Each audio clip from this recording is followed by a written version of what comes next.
Thunder from Booredatwork.com, and welcome to our full review of the Motorola Atrix HD. The Atrix HD is the latest version to the Atrix on AT&T. It's a 4G LTE smartphone. It's got many features that you found on the Verizon Razr or Razr Max. So let's go ahead and take a look at the device. It's got a 4.3-inch display with HD display, 720p with color boost. So should give you sharper, clearer, and cleaner colors. Got a front-facing camera. You can see the camera is centrally located there to give you a central view when you're video chatting. It's a high-def front-facing camera. Got an 8 megapixel camera with LED flash at the back. You've got the Kevlar protection at the back here, saying similar to what you found with the Razr and the Razr Max. So because of that, you cannot remove the battery. There's no access to the battery at all within this device. On the top, you do have your micro USB as well as your mini HDMI ports, and on the right hand side here you do have your ports for your micro SD card slot as well as your SIM card, micro SIM. So there you have it. Volume rockers on the right as well as the power button. So this is running Android 4.0 with Motorola's UI on top of it. It's no longer called Moto Blur, but we've seen the UI. We've seen it with the update to the Razr. First thing you notice, of course, is the lock screen, which allows you to access, have quick access to different aspects of your device. You can also access your notification bar. So let's go ahead and open this up. Before we do this, you can see this doesn't have any physical buttons. It has on-screen buttons, so there are no physical buttons to this device at all. There's nothing here for you to touch. Your buttons for your home, multitask, and your back are all on the screen itself. Now, as I said, this is running their own version of Blur or UI on top of Android 4.0. And what you notice is that your home screen slides from left to right, and your wallpaper is static, and it slides all the way from left to right to hit a page maximum at 7. And when that happens, you get this screen. If I were to hold down the home button, you can scroll all the way to the end to add and remove or manage pages there. You can add and remove your home pages, make it 5, 6, 7, whichever number you want, or rearrange them in whichever form or fashion. So that's the way you handle the home pages here on this device.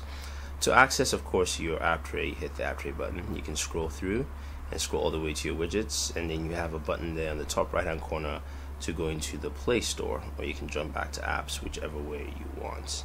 Now you do have a few apps that are pre-installed. You have, of course, your slew of AT&T apps for your, there's a family map, there's an barcode scanner, there's live TV, my AT&T, quick office, real racing, quick light, and a few others that AT&T is loaded on here.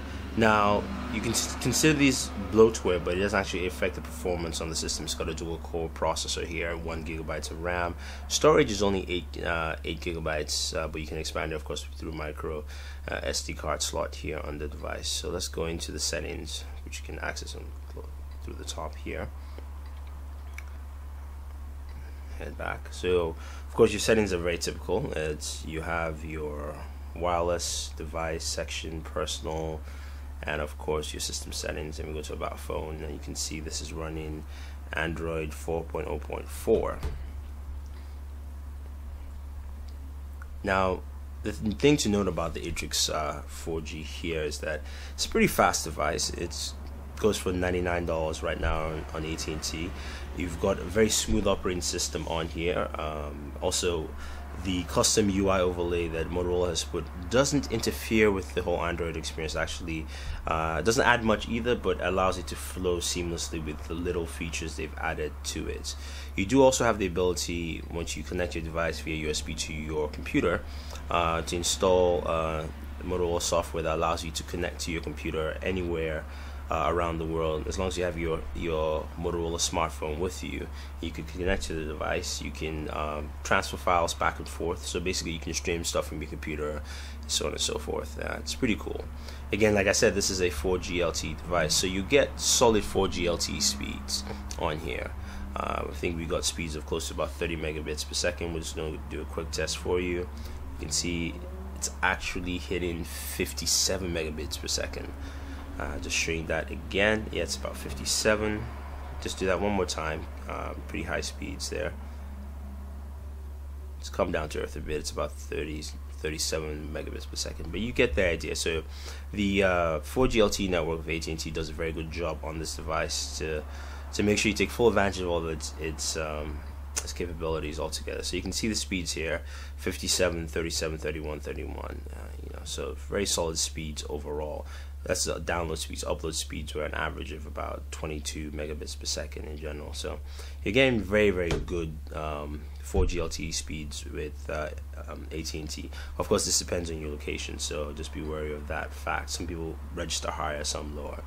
Another thing also to look at here is the camera. Now, camera app is similar to what you find in the Droid Razr, where of course your picture viewer is up there in the top left hand corner. You do have your camera button here, and of course at the bottom you have your settings, which we can cycle through. It's actually okay. There we go. Widescreen, of course, is at 6 megapixels. You can scroll through there. Volume geotag. Of course, you can do effects while taking photos. You can change your scenes. You have a couple of scenes to pick from here. Your shooting modes. We have multiple shots of burst shots, if you will, panorama. You have a self timer on there. Of course, you can control your exposure as well as your flash, turn it on and off. And you can also just retract the menu there. Now, this is the device that allows you to, as with most Android 4.0 devices, you can record an object. You can take multiple photos. This is a little slower unless you select burst mode, but you can actually switch to record. Hit record. As I'm recording that, I'm taking photos of what I'm recording. So that is something you can do, of course, with Android 4.0. Stop that there. You can actually go in, take a look at the video we're looking at. As I'm recording that, I'm taking so that's the video there, and you can see from there we took some photos as we were taking the video. So video quality is good, similar to what you get with the Droid Razr. So not much of an improvement there, but it's still decent overall. Like I said, this is a good device. It's priced at $99 for the AT&T network. If you're looking for something different from the Galaxy S3, or you're not looking to pick up a Windows phone, but you want something that matches in specs and does have something different to offer in terms of having the ability to connect you to your computer anywhere you are wirelessly, I think the Atrix HD does that. Now, there's not a lot of flair on the device, so it can feel a little stagnant and feel, like it's just any other Android device. But it's very capable. It runs very well. Had no issues with slowdowns. Battery life, I got probably about 16 to 17 hours of battery life with heavy use. Call quality is also very good on the device, so that's something to take note. Overall, it's a good device. It's solid, and if you're looking to pick up a Motorola device on the AT&T network, I think this is a device that works well for you. So if you guys have any questions, any comments, let us know. Don't forget to subscribe to all our pages on Twitter, Facebook, and YouTube. It's Booredatwork with 2 O's. So this is Thunder E saying thank you, and always enjoy entertainment.